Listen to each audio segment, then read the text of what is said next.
Hello student, एक बार फिर से स्वागत है आप लोग का हमारे प्यारे YouTube channel future classes Prayagraj में, जिसमें जैसा कि आप लोग जानते हैं मैं कक्षा 10 का गणित का आप सभी को ले चल रहा हूं और सारे क्वेश्चन आपको एक एक तरफ से एकदम बताया जा रहा है इसमें। और आप लोग सपोर्ट कीजिए, ध्यान दीजिएगा कि अभी कौन सा थर्ड चैप्टर पढ़ा रहे हैं, जिसमें आपको तीसरे का चौथे का सभी क्वेश्चन ऑलरेडी से बता चुके हैं। अब हम पांचवा क्वेश्चन बताने वाले हैं, ध्यान दीजिएगा क्या है भाई। आप पांचवा क्वेश्चन में क्या क्या आ रहा है, कैसे सॉल्व होगा।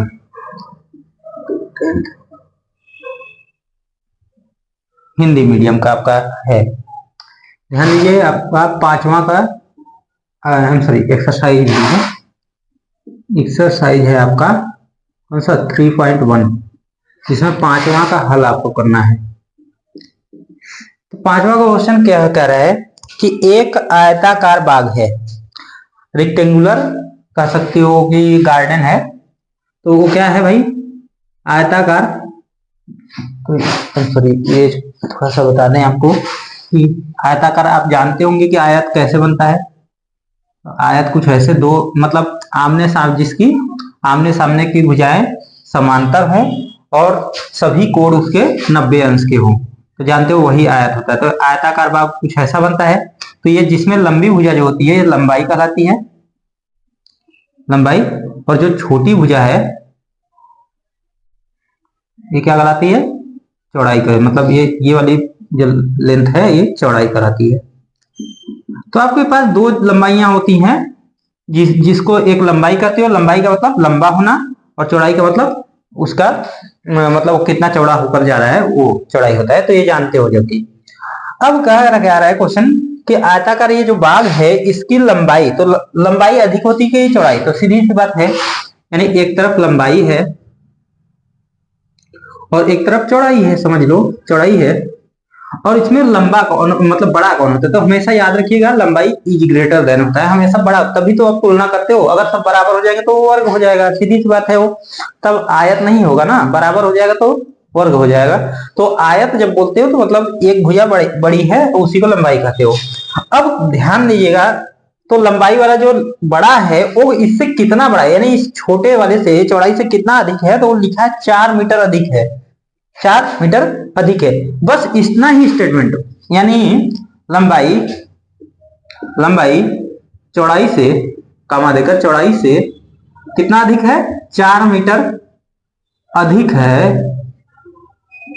है। ये स्टेटमेंट बोलने से ही आपको एक समीकरण मिल जाएगा। कैसे मिल जाएगा, ध्यान दीजिए। वैसे ही बोलूं कि मान लो एक कलम है और एक कॉपी है। मैं कह दूं कि कलम 10 रुपए का है और कॉपी कितना है, 15 रुपए का है। तो बताइए कि इसमें अगर समीकरण लाना चाहोगे तो क्या करोगे, यानी इसको ऐसे कह सकते हो कि कॉपी कलम से कितना अधिक रुपए है, कितना अधिक है, 5 रुपए अधिक है। ऐसे भी बोल सकते हो ना भाई कि कॉपी का दाम कलम के दाम से 5 रुपए अधिक है। तो वैसे ही लंबाई हमेशा चौड़ाई से कितना 4 अधिक है। तो अब हम इसमें समीकरण लाने के लिए यानी इस 15 के बराबर इसको करना होगा। तो मतलब कितना अधिक है भाई, आपने कहा 5 रुपए अधिक है। कौन दाम है, कॉपी का दाम। तो यानी छोटा कौन, तो छोटा भाई इधर का, इधर वाला बड़ा है इधर वाला छोटा है। छोटा को बराबर करना हो तो इसमें वही 5 जोड़ दो, देखो 10, यानी छोटे में वो जोड़ देते हैं तो इक्वल आ जाता है। तो क्या वैसे ही हम यहाँ पर जो कॉन्सेप्ट बताए हैं उसके अनुसार लंबाई को या तो x मान लो या तो चौड़ाई को यानी आपका एक्स वाई के रूप में है, तो किसी न किसी एक चीज को x मानोगे को y। तो मान लेते हैं कि लंबाई यहाँ पर x है और चौड़ाई क्या है, y है। तो अब हम बड़ा कौन, x बड़ा है, तो सीधी बात है छोटा कौन, y। तो जैसे इसमें छोटा कौन था, कलम का दाम कम था, इसलिए जोड़े इसमें 5 छोटे वाले में। तो यहाँ कौन कौन है, चौड़ाई कम है ना भाई, तो इसमें 4 जोड़ दो, और जैसे 4 जोड़ दोगे तो ये इसके इक्वल हो जाएगा। यानी एक समीकरण बनाने के लिए, पहला समीकरण बनाने के लिए x बराबर y प्लस 4 करना पड़ेगा। तो बहुत ही आसान है, अब समझ गए। बिल्कुल ऐसे समीकरण बनाने का एक तरीका होता है, यानी कहीं ना कहीं लंबाई चौड़ाई में जब 4 जोड़ दिए तो वो लंबाई के बराबर हो गया। और इसी स्टेटमेंट को ऐसे बोला जाता है कि लंबाई चौड़ाई से कितना अधिक है, 4 मीटर अधिक है। तो बस अब हम इस पूरे बताने का तरीका ये है। और दूसरा स्टेटमेंट क्या लिखा है, इसका अर्ध परिमाप। तो अर्ध परिमाप का मतलब है कि ये जो पूरा बाउंड्री होती है पूरी चारों तरफ, तो वो क्या होती है, परिमाप होती है। परिमाप का मतलब कि क्या होता है, पूरा बाउंड्री या कह सकते हो किनारे, किनारा का कुल लंबाई होती है। किसी प्रकार का शेप हो, किसी प्रकार की आकृति हो, तो उसके पूरे किनारे किनारे की लंबाई, यानी पूरे, यहाँ पूर्ण भी लिख सकते हो, पूर्ण किनारे की लंबाई या किनारा की लंबाई कह सकते हो। यानी जितना भी एक मतलब उसका बाउंड्री है, किनारा है, उस सारे बाउंड्री का लेंथ आप निकाल लीजिए। तो यहाँ पर आपको दो, अगर हम कहें परिमाप, तो इसका परिमाप हो जाएगा, एक ध्यान दीजिए कि ये लंबाई है तो वही लंबाई तो ऊपर भी मिलेगी, यानी 2 बार लंबाई होती है, 2 बार लंबाई प्लस 2 बार, देखो जो चौड़ाई यहाँ है वही चौड़ाई सामने में मिलती है, तो 2 बार चौड़ाई यानी चौड़ाई। तो इसका फॉर्मूला यानी परिमाप इक्वल टू कितना होता है, 2 दोनों में है तो कॉमन हो जाएगा, अंदर हो जाएगा लंबाई प्लस चौड़ाई हो जाएगी। जिसमें आप ध्यान दीजिए, अगर हम अर्ध का मतलब कोई भी चीज का आधा कर दो, जैसे मैं कहूं कि 5 रुपए का आधा करो तो क्या करो, 5/2 करते हो। तो परिमाप को भी जब अर्ध बोल देते हो, अर्ध परिमाप, तो इसका मतलब है कि ये आधा कर दो। तो इसको जैसे ही आधा करोगे ये कट जाएगा, यानी पूरा फॉर्मूले में अर्ध परिमाप जब पूछता है तो बस आप एक लंबाई, यानी सीधी बात है ना, ये पूरा ले रहे थे तो एक बार इधर ले लो, एक बार इधर लो, आधा लो, पूरा मत लो। तो अर्ध परिमाप होता है बस लंबाई प्लस चौड़ाई। ये समझाने के लिए भाई आपका कि किसी चीज का अर्ध परिमाप, तो अगला अर्ध परिमाप यानी अर्ध परिमाप के लिए क्या बन जाएगा, x प्लस वाई बन जाएगा, और इसका वैल्यू दिया है, बताइए अर्ध परिमाप कितना दिया है, 36 मीटर। तो आपका दो समीकरण जो होता है वो समीकरण यही है, ये पहला समीकरण, ये दूसरा समीकरण, तो दो समीकरण आपको मिल जाएंगे। बस इसी को बनाने का अगर तरीका जिसको आता है वो सारा क्वेश्चन कर जाएगा। अब हम इसको, ये रफली टाइप का बताए हैं, अब इसको हम तरीके से बताते हैं कि आपको करना क्या होगा।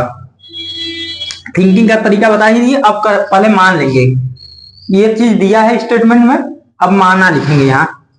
माना आयताकार बाग की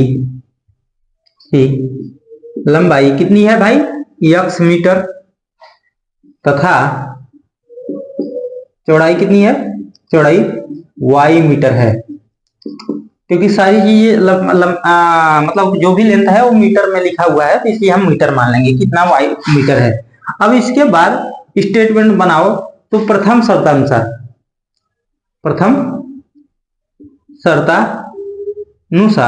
तो प्रथम शर्त यही तो है, प्रथम शर्त में वही तो बोला है, लंबाई चौड़ाई से कितना है, 4 मीटर अधिक है।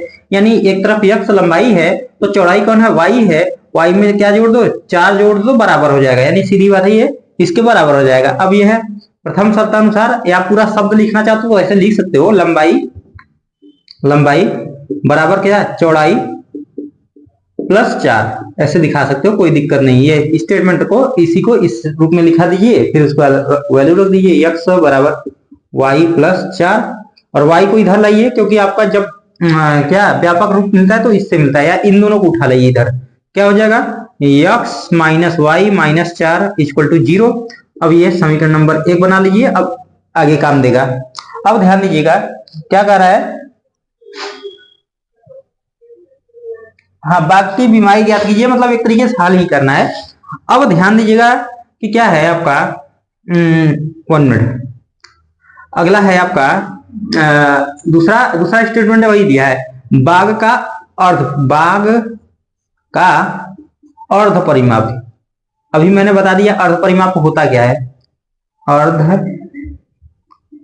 परिमाप इक्वल टू हो जाएगा बस लंबाई प्लस क्या हो जाएगा, चौड़ाई, लंबाई प्लस चौड़ाई। अब लंबाई प्लस चौड़ाई को बस वैल्यू रखो, तो अर्ध परिमाप का इसका मान दिया है, इसका मान ऑलरेडी से दिया है, कितना है, 36 मीटर, बराबर कितना, यहाँ हो गया x प्लस वाई, यानी कहने का मतलब, या इसी को मैं ऐसे भी लिखता हूँ, x प्लस वाई, और 36 को ले जाए इधर ही तो वो उधर जाकर माइनस हो जाएगा, तो -36 इक्वल टू 0। अब ये दूसरा समीकरण बन गया, और इन दोनों समीकरणों की तुलना आप किससे कर सकते हो, व्यापक समीकरण से। तो ये तो समझाने के लिए था, ये इरेज कर दे रहे हैं। अब ध्यान दीजिएगा क्या करना है आपको,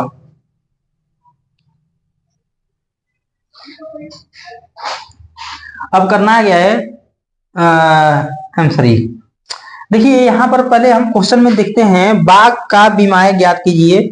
तो आप में ये कंडीशन नहीं डाला है कि आप इसको ग्राफी विधि से ही, हालांकि अभी कुछ विधियां आपको नहीं बताई गई हैं, वो विधि भी यहाँ यूज कर सकते हो, ग्राफी विधि, क्योंकि ऑप्शन दिया ही नहीं कि बस ग्राफ से ही करना है। तो सीधी बात है, जो जानते हो वो लगा दो, या नहीं बताया तो ऑलरेडी से एक बार बता दे रहे हैं। इसको आप विलोपन विधि से जल्दी से लगा सकते हैं। कैसे भाई?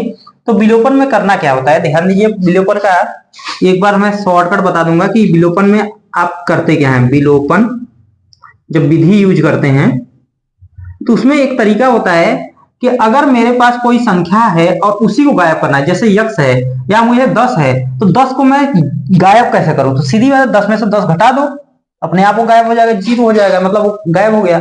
तो सोचो यक्स में से यक्स घटा दिया जाए तो कहीं ना कहीं गायब हो जाएगा। या मैं ऐसे भी कर सकता हूं कि यक्स में जोड़ दिया जाए माइनस यक्स को, तब भी वो अपने आप 0 हो जाएगा। तो कहने का मतलब है जो संख्या एक बार प्लस में हो, अगली संख्या वही माइनस में हो, या कह सकते हो कि सेम संख्या में सेम संख्या घटाइए या जोड़िए तो एक संख्या प्लस में हो, दूसरी संख्या सेम हो, बस माइनस में हो, उसको दोनों को जोड़ दीजिए, अपने आप को क्या हो जाएगा? 0 हो जाएगा। तो मेन ये कंसेप्ट है भाई। तो ये कंसेप्ट इसमें यूज होता है, यानी आपका विलोपन विधि में मेन नाम ही है विलोपन। विलोपन का मतलब गायब करना। तो किसी चीज विलोपन, विलोप शब्द जो होता है, विलोप शब्द उसका मतलब होता है गायब करना या गायब हो जाना, कर सकते हो जाना। तो मतलब किसी चीज को ऐसा नियम लगाओ कि एक चीज गायब हो जाए, एक चीज गायब हो जाए। तो गायब के लिए मैंने बताया कि वो चीज सेम संख्या में से। अब दूसरा ये भी ध्यान दो, अगर मेरे पास यहाँ गुणांक है 4x, तो अब क्या 4x में से x घटाओगे तो क्या आएगा? तब 0 आएगा? नहीं, 4x है तो अगला भी क्या होना चाहिए? 4x माइनस, मतलब सेम में से वही संख्या घटेगी तभी 0 होगा। मतलब गुणांक भी सेम होना चाहिए। गुणांक भी क्या होना चाहिए? सेम। अगर गुणांक सेम है और साइन विपरीत है, उसका चिन्ह विपरीत है, तो उसको जोड़ दीजिए आराम से, वो अपने आप 0 हो जाएगा। तो मेन अब समीकरण में हमें क्या करना होता है, जब दो समीकरण हमें मिलते हैं तो उसके पहले गुणांकों को देखा जाता है और उसके बाद उसके चिन्हों को देखा जाता है। और अगर सेम चिन्ह हो, दोनों जगह सेम चिन्ह हो, तो उन दोनों समीकरणों को घटाया जाता है। अगर विपरीत चिन्ह हो तो जोड़ा जाता है, क्योंकि विपरीत चिन्ह होने का मतलब जैसे मैंने बताया ना कि यक्स है, अगला जगह मैंने माइनस यक्स है, तो अब इसको घटाओगे तो ये घटाने पर जानते हो क्या हो जाएगा? ये प्लस हो जाएगा, क्योंकि यक्स में से माइनस यक्स घटाओगे तो ये ऑलरेडी से यक्स और ये माइनस माइनस प्लस हो जाएगा, प्लस यक्स हो जाएगा। तो ये गायब कहां हुआ? ये तो 2x आ गया ना। तो जब साइन विपरीत हो तो आप घटाइए मत, तब जोड़ दीजिए। उसको जैसे ही जोड़े होते तो अपने आप एक देखो ये क्या हो जाएगा? 0 हो जाएगा। एक प्लस एक माइनस कटकर 0 हो गया। यानी विपरीत चिन्ह हो तो आपको जोड़ा जाता है और साइन सेम हो तो आप घटाइए। जैसे मेरे पास यक्स है और एक जगह प्लस यक्स है और एक जगह प्लस यक्स है, अब इसको इसमें से घटाइए तो ये अपने आप देखो, ये माइनस लगाते ही ये अंदर का भी माइनस, मतलब ओवरऑल ये पूरा माइनस हो जाएगा और ये कट गया। तो हमें घटाने, इसको गायब करने के लिए हमें तब घटाना पड़ता है, मतलब सेम चिन्ह हो। तो यहाँ पर हम दोनों विलोपन विधि से हल करते हैं। हल करने का तरीका एक बार फिर से बताते हैं। दोनों समीकरण आप सामने लिख लीजिए। विलोपन विधि से जब हल करेंगे तो क्या करेंगे? ये पहला समीकरण क्या है? x minus Y equal to 4 लिख दीजिए। चलिए उधर ही ये वाला लिख दीजिए तो अच्छा रहेगा। ये माइनस इधर है ना, तो उधर भी लिख सकते हो, कोई दिक्कत नहीं। बराबर 4, ये समीकरण नंबर 1 है। ये माइनस है ना, उधर जाकर प्लस हो जाएगा भाई। अब अगला यक्स प्लस, छोड़िए इसी रूप में लिख दीजिए तो ज्यादा बेहतर रहेगा। चलिए ये पूरा इरेजिंग कर दे रहे हैं, ये इसी रूप में। तो ध्यान दीजिए इसका वैल्यू है X plus Y equal to कितना? 36। क्या करेंगे भाई? तो हम यहाँ देखेंगे कोई ऐसा वैल्यू है जो एक जगह प्लस है एक जगह माइनस है और उसके गुणांक भी बराबर है, तो ऑलरेडी से हाँ बिल्कुल बराबर है। एक माइनस वाई है, सॉरी माइनस वाई है यहाँ और यहाँ प्लस वाई है, तो इन दोनों को मैंने कहा विपरीत चिन्ह है तो जोड़ दीजिए। यानी कह सकते हो ये समीकरण नंबर 2 है, तो यहाँ थोड़ा सा बना कर लिखना पड़ेगा। समीकरण 1 तथा 2 को जोड़ने पर तो जैसे ही जोड़ोगे तो ध्यान दो ये वाला पूरा टर्म ये वाले में जुड़ेगा, यानी प्लस एक्स में प्लस एक्स का जुड़ा होगा, माइनस वाई में प्लस वाई का जुड़ा होगा। तो ये तो सही मैंने अभी बताया कि एक जगह प्लस माइनस कैंसिल आउट हो जाएगा, ये दोनों जुड़ा तो ये हो जाएगा 2x और इधर का राइट हैंड में जुड़ेगा तो हो जाएगा कितना 36 + 4 कितना हो गया 40। अब ध्यान दो x का वैल्यू यहीं से आ जाएगा, x बराबर हो जाएगा 40/2 और ये वैल्यू आ गया कितना 20 मीटर, क्योंकि मीटर में लेके चले थे तो 20 मीटर मानेंगे, यानी कह सकते हो बाग की लंबाई आपको प्राप्त हो गई। अब हम यही वैल्यू अब 20 मीटर आ गया तो आप चाहे इसमें रखिए चाहे इसमें रखेंगे तो जल्दी आ जाएगा। तो यहाँ कह सकते हो x बराबर 20 मीटर किसमें समीकरण नंबर 2 में रखने पर, 2 में रखने पर रख लीजिए भाई, कितना है ध्यान दीजिएगा कितना है, तो आपका x + y है ना, यानी x + y इक्वल टू कितना है 36 है आपका कितना। अब x की जगह क्या रखना है, सॉरी x की जगह कितना रखना है 20 रखना है, क्योंकि 20 आ चुका है, तो 20 + y इक्वल टू कितना हो गया 36। अब y को केवल रहने दीजिए तो y इक्वल टू कितना हो जाएगा 36 - 20 और आ गया कितना 16 मीटर। सही बात है। अब देख लो क्या आंसर सही है, बिल्कुल सही है, क्योंकि ध्यान दो चौड़ाई ही तो आया। अब ये y का चौड़ाई ही तो लिए थे, अर्थात कह सकते हो अर्थात जो आना था वो आ गया। बाग की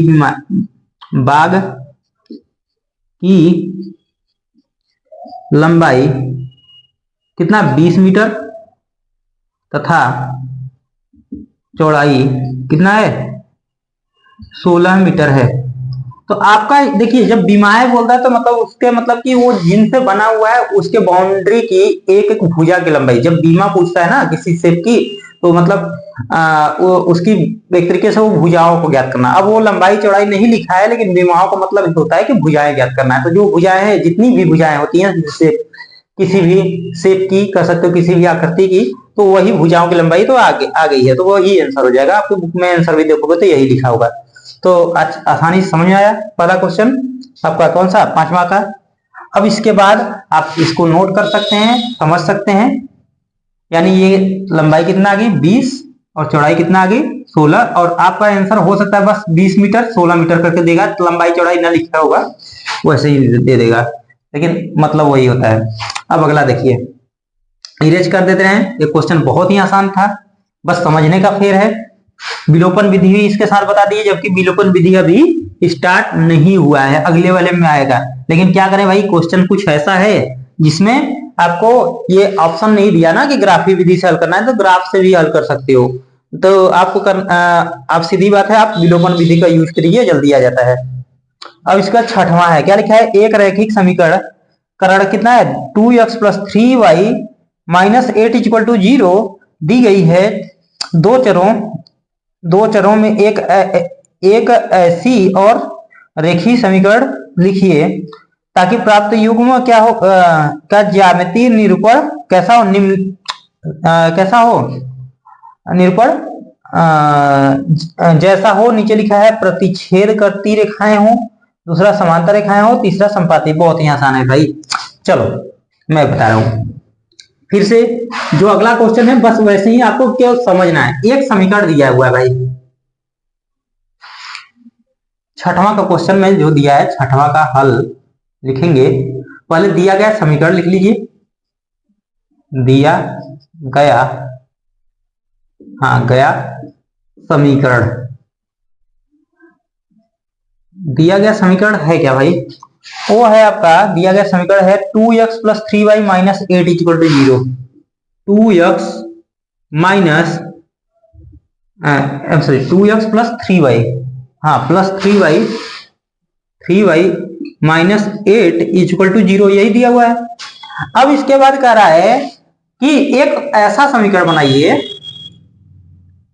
कि पहला क्या हो, प्रथम प्रतिच्छेदी रेखा मिले, एक अन्य समीकरण मतलब एक अन्य समीकरण, ठीक है। तो यहाँ 3 प्रकार का आपको ज्ञात करना है। एक अन्य क्या लिखा है, दो चरों में एक ऐसी, ठीक है, दो चरों में एक ऐसी और रेखीय समीकरण ज्ञात कीजिए। तो यहाँ पहले लिख लो व्यापक, इसी का पहले व्यापक एक ही समीकरण है, तो क्या इसका व्यापक समीकरण से तुलना कर सकते हो ना, तो व्यापक समीकरण से तुलना करने पर तो कर दीजिए भाई इसको। तो A1 माना जाता है, एक ही समीकरण दिया है तो A1 ले लो। A1 कितना दिख रहा है 2, और B1 ये माना जाएगा तो B1 कितना है 3, और तथा ये लास्ट वाला C1 माना जाता है। ये C1 इक्वल टू कितना माइनस में है तो -8 माना जाएगा। अब कह रहा है एक और अन्य, ठीक है, अन्य समीकरण का निरूपण करना है, का निरूपण करना है। निरूपण जब कंडीशन है, जब पहला क्या है प्रतिच्छेदी हो, प्रतिच्छेदी रेखा हो।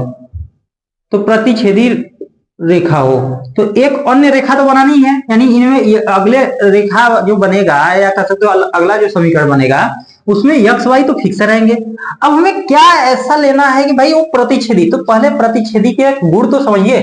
प्रतिच्छेदी का गुण होता है A1/A2 नॉट इक्वल हो B1/B2, और ये नॉट इक्वल हो और साथ में लास्ट वाले से भी कोई मतलब नहीं है, लास्ट वाला बराबर किसी के बराबर हो चाहे ना हो, C1/C2 ये हो चाहे ना हो, इससे कोई फर्क पड़ता नहीं है। बस ये वाला मेन इंपोर्टेंट इतना है।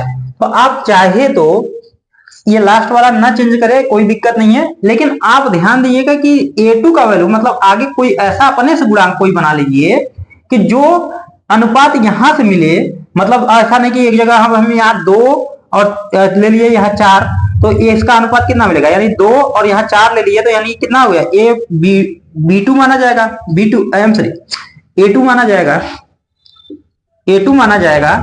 तो कितना अनुपात मिलेगा A1/A2 आपका अनुपात मिलेगा जब, तो मिलेगा 2/4 और यहां आ जाएगा 1/2। अब यहां पर 3 है तो अब ऐसा नहीं कि यहाँ 6 ले लो, गलती हो जाएगा, क्योंकि 6 जैसे ही लोगे तो यहां से भी देखो B1/B2 का वैल्यू क्या मिल जाएगा आपका 3/6 मिलेगा, जबकि 1 मिल जाएगा। बस यही नहीं करना है, 1/2 आ जाएगा जो कि सेम आ गया, यही नहीं करना है। मतलब कुछ भी रखिए दुनिया में, तुमको इतने संख्याएं हैं सब रखिए, बस ये ध्यान दीजिए यहाँ 4 और 6 सेम मत ऐसा मत रखिएगा कि अनुपात बराबर आ जाए, कुछ डिफरेंट रख दो, यहाँ 5 रख दो ना यार, बस हो जाएगा। बस 5 रखकर एक बीच में प्लस लगा दो, इधर कुछ भी लो।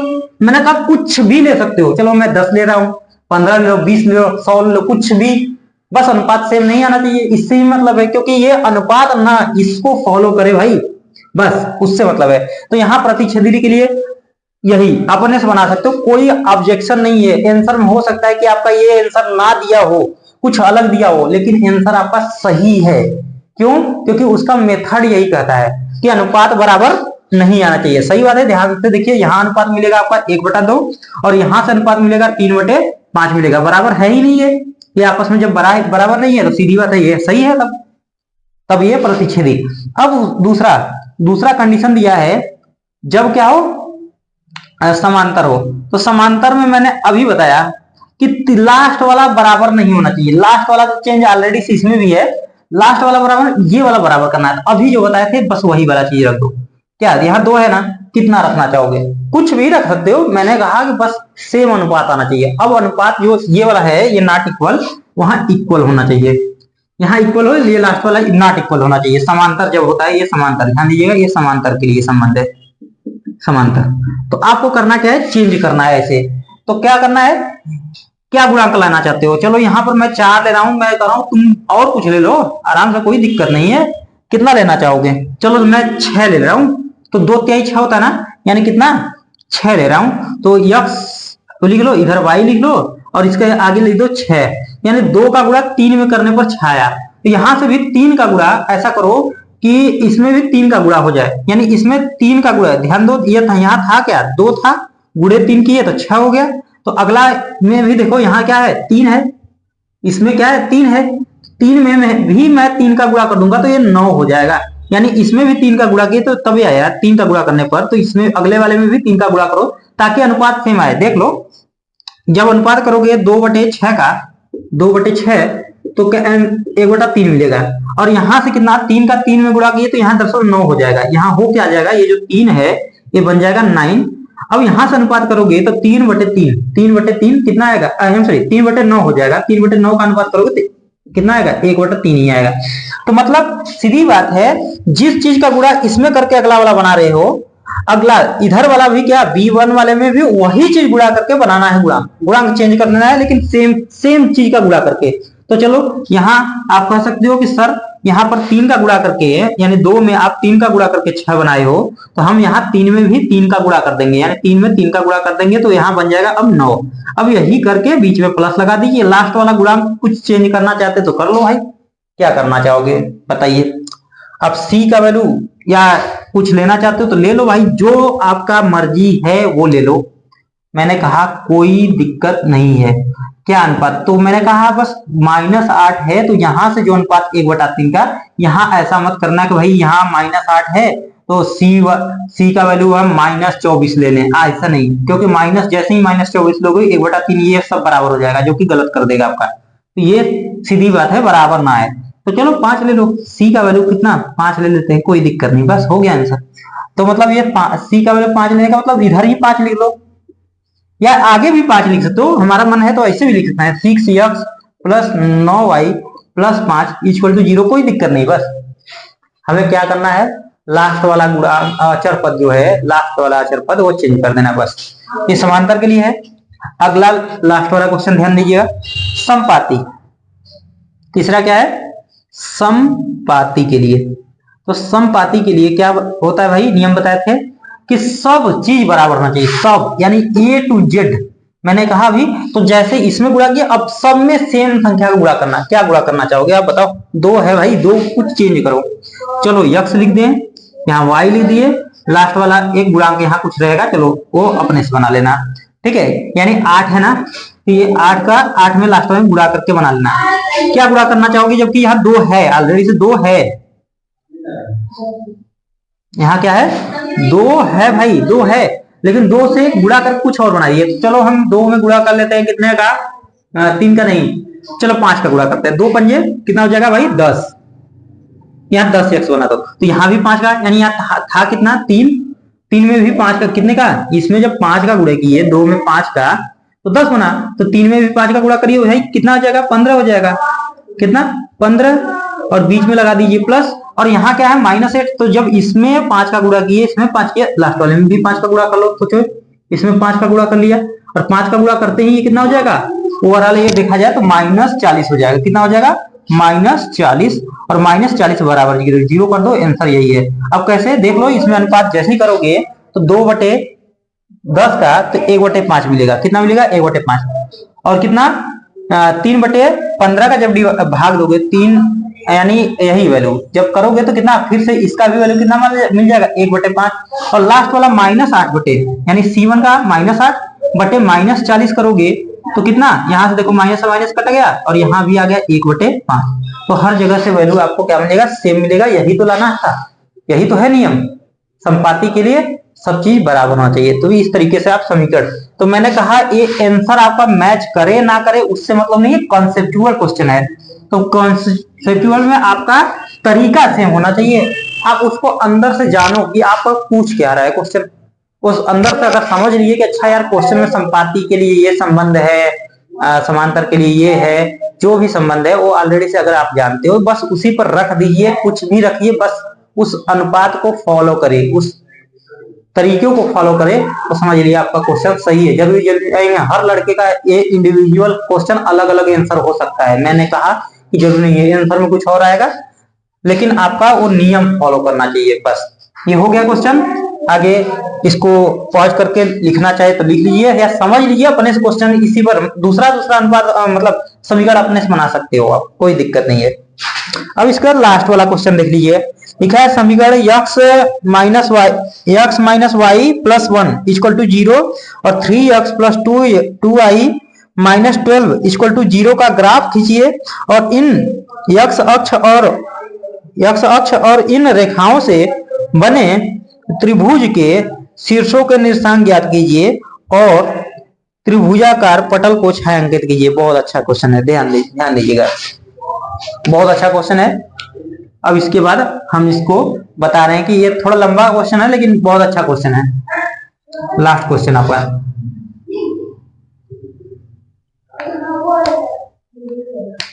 इरेज करके इसको पॉज करके इसको देख सकते हो। लास्ट क्वेश्चन है आपका 7वां।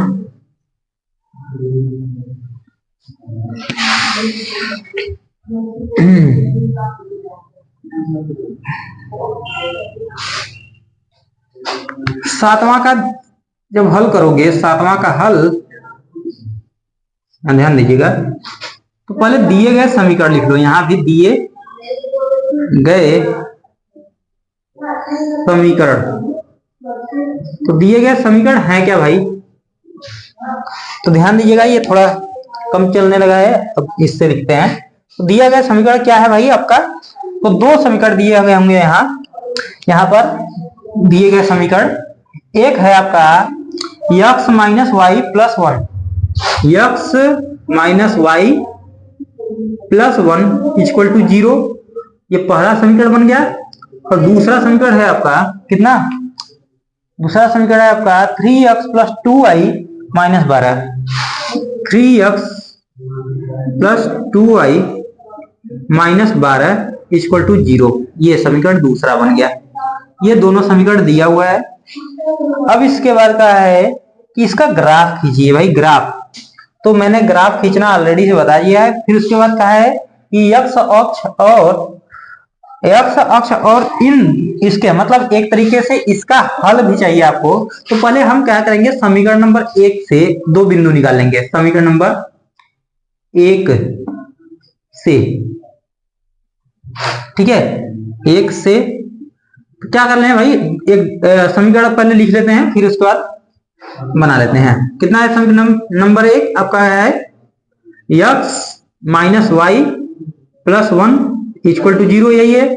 एक काम करिए, x का मान आप ज्ञात करेंगे y के अनुसार। तो यानी इस दोनों को वैल्यू को ले जाइए इधर, क्या हो जाएगा, x बराबर हो जाएगा, जब माइनस वाई उधर जाएगा तो प्लस वाई हो जाएगा, और प्लस 1 उधर जाएगा तो माइनस 1 हो जाएगा। यानी दोनों, यानी प्लस 1 भी उधर गया, अपना चिन्ह चेंज किया, माइनस वाई भी उधर गया, अपना चिन्ह चेंज किया, यही बनेगा। अब इसके अनुसार एक डब्बा बना लीजिए। क्या बनाएंगे, एक डब्बा बनाएंगे, और डब्बे में ध्यान दीजिएगा, एक डब्बे में वैल्यू को पुट अप करिए और कोई ना कोई वैल्यू निकल कर आएगा। यहाँ x, यहाँ y। अब इसमें इंडिविजुअली किसको रख सकते हो, y को। तो एक काम करिए, y का मान एक बार पहले 0 रखिए, देखते क्या आता है। y का मान 0 रखने पर x का मान कितना गया, -1। यानी y का मान सोचो यही है, y का मान आप 0 कहने की कह दिए हैं कि 0 हम रख रहे हैं, यानी ये हो जाएगा 0 -1। और 0 -1 करने पर क्या आएगा,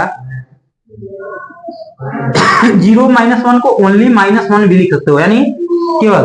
तो सीधी सी बात है, यानी जब y का मान 0 है तो x का मान कितना आ गया, -1 आ गया।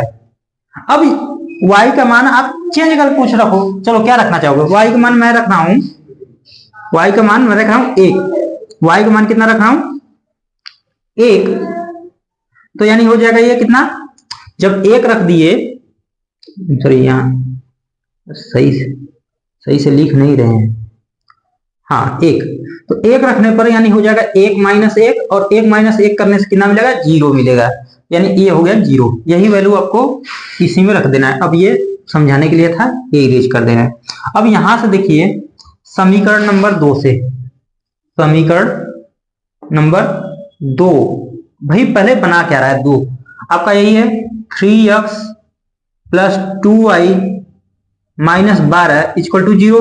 एक काम करिए, मैंने कहा इसमें भी आप x वाला यही रखकर और बाकी को पश्चांतर करिए, तो क्या बनेगा, पहले आप इन दोनों को ले जाएंगे तो 3x बराबर हो जाएगा, ये प्लस में है उधर जाएगा तो माइनस में हो जाएगा, और ये प्लस में सॉरी माइनस में है उधर जाकर प्लस हो जाएगा, यानी 12 प्लस में हो जाएगा, और ये वाला चीज उधर गया -2y हो जाएगा।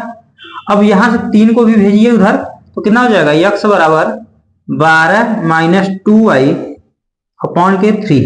ये काट मत गया ना 12, क्यों, बीच में माइनस चिन्ह है तो ये कटता नहीं है, ध्यान दीजिएगा। कॉमन रहेगा तो कटेगा, लेकिन 3 कॉमन मिलेगा ही नहीं, क्योंकि 2 कॉमन मिलेगा, 2 3 से कटता नहीं है, छोड़ दीजिए इसी पर। अब डब्बा बना लीजिए भाई, इसका भी डब्बा बना लीजिए और डब्बे में वैल्यू रखिए, देखते हैं क्या क्या मिलता है। यानी यहां पर कितना मिला, एक जगह x एक जगह y, एक्स का मान वाई का मान फ्रीली रख सकते हो, तो वाई का मान आप कितना रखना चाहते हो? चलो हम 0 रख देते हैं। वाई का मान कितना? 0। तो 0 रखने पर ये वैल्यू कितना है?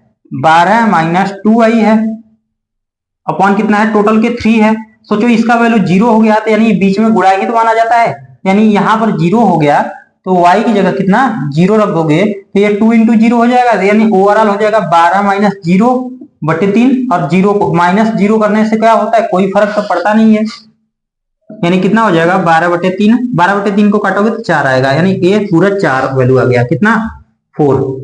जब हम कितना y का मान कितना रखे हैं? 0। अब y का मान कुछ और लिखो भाई, y का मान क्या लेना चाहोगे? चलो y का मान मैं रखा हूं कितना? 3 रख रहा हूं। चलो y का मान 3 रखो, तो 3 दूना 6, हाँ सही है, जल्दी आ जाएगा, इससे सही सही बिंदु मिलेगा। तो y का मान मैं 3 रखा हूं, तो 3 रखने पर हो जाएगा कितना? 12 माइनस 2 गुणे 3 बटे कितना? बटे फिर 3। अब ध्यान दीजिएगा तो ये पूरा आ जाएगा कितना? 12 माइनस 6 हो जाएगा बटे 3, और कितना 12 में से 6 गया, कितना बचेगा? 6 बटे 3 हो जाएगा। और 6 बटे 3 को काटते हो तो कितना मिलता है? 2 मिलता है, यानी ये आ गया 2। ये ओवरऑल कितना आ गया? 2 आ गया। तो ये 2, यानी इसके भी 2 बिंदु, इसके भी 2 बिंदु मिल गए। अब यही चीज ग्राफ में रिप्रेजेंट कर दीजिए, यही चीज आपको क्या करना है? ग्राफ में रिप्रेजेंट कर देना है, व्यक्त कर देना है, ठीक है। अब ग्राफ में व्यक्त करने पर, इसको ग्राफ में व्यक्त करने पर क्या मिलेगा आपको? ध्यान दीजिएगा।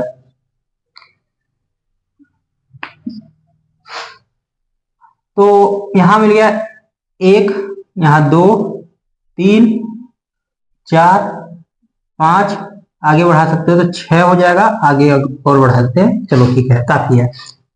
यहाँ 1, 2, 3, 4, 5, चलो आगे तक बढ़ा लेते हैं।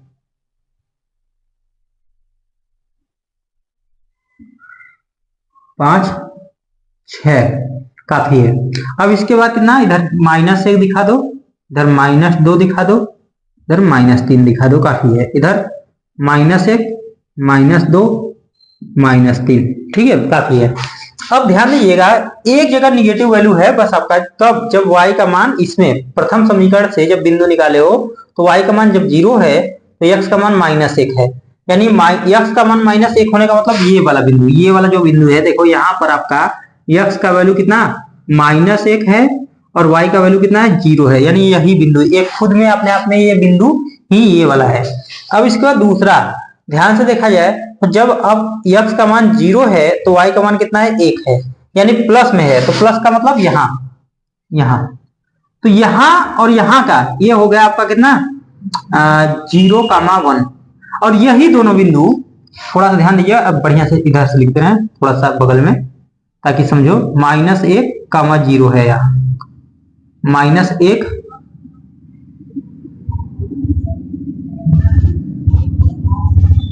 हाँ ये बिंदु कितना था? -1,0, यही है।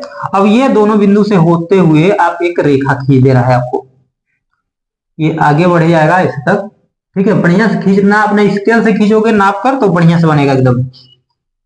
हाँ, स्केल से जब बिंदु दर्शाते हो तो ध्यान देना समान डिस्टेंस, वैसे हम बनाते हैं तो कुछ आगे पीछे हो सकता है, वहां पर जैसे 1-1 सेंटीमीटर का ले सकते हो या आधा-आधा सेंटीमीटर का, तो सब जगह बराबर लेना ताकि आपका जब रेखा बने तो बहुत साफ बने। अब इसके बाद क्या है अगला? जब x का मान 4 है तो y का मान कितना? 0 है, तो x का मान 4 होने पर मतलब यहाँ है वो बिंदु 4,0, यही है। अब लास्ट वाला देखा जाए तो जब x का मान 2 है तो y का मान कितना है? 3 है। x का मान 2, y का मान कितना? 3, ये यहां से जाएगा इधर, ठीक है।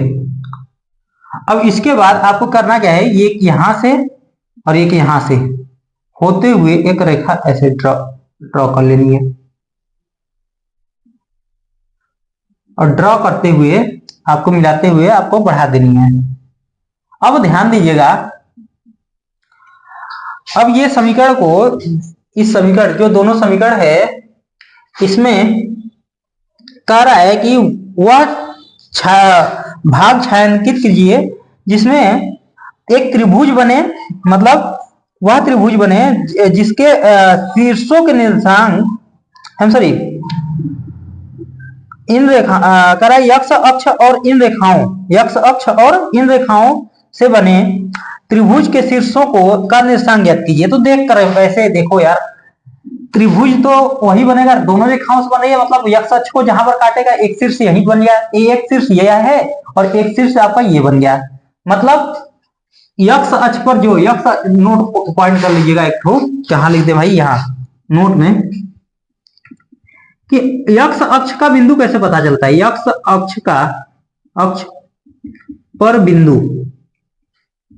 बिंदु के लिए ये एक ही चीज है क्या, कि y का मान 0 हो जाए, y बराबर 0 हो जाए हो बस। यानी ऐसा कोई भी बिंदु जहां पर y का मान समझ लीजिए 0 है, वहां पर अपने आप वो यक्ष अक्ष पर ही होता है, क्योंकि यक्ष अक्ष पर हमेशा y का मान 0 होता है। देख लो यहाँ भी y का मान 0 है, अगली जगह भी 0 है, मतलब यही दो शीर्ष तो यही मिल गया। कह सकते हो यहाँ अभिष्ट शीर्ष कौन है, अभिष्ट शीर्ष जो है, अभिष्ट शीर्ष है, एक है -1,0 और दूसरा शीर्ष है 4,0 और तीसरा शीर्ष आपका इधर कहां, जहां पर दोनों का मिलान होगा वहीं से बिना हुआ। तो अगला कौन है, यहाँ है आपका 2,3। अब यह अगला तथा तीसरा कौन है 2,3, यही बिंदु है। अब इसको छायांकित कर लीजिए, यानी ये जो अंदर बना है ये छायांकित कर लीजिए, थोड़ा सा अपना बढ़िया से बना लेना, ऐसे छायांकित कर लीजिए एकदम अंदर तक, जहां तक हो सके बढ़िया से। तिरछा लाइन खींच सकते हो, न समझ में आया तो ऐसे नहीं समझ आ रहा है तो तिरछा लाइन खींच दीजिएगा, ये बिंदु दिखाते हुए ऐसे ऐसे ऐसे ऐसे करके ऐसे ऐसे ऐसे, ये बिंदु वाला बीच में मत ऐसा कि वो दिखता रहे, ऐसे करके ऐसे दिखा दीजिए कि छायांकित हो गया भाई। यही दिखाना था आपको। बहुत अच्छा, आज का क्लास ओवर करते हैं और इसी के साथ ये एक्सरसाइज खत्म हो गया। बहुत अच्छा, अब नया जो एक्सरसाइज है उसके लिए नियम आपको बता दिया जाएगा, फिर उसके बाद क्लास कंटिन्यू होगी। Thank you. अगर आपको वीडियो अच्छा लगे, क्वेश्चन समझ में आए तो लाइक कीजिए, सब्सक्राइब कीजिए और शेयर कीजिए। धन्यवाद।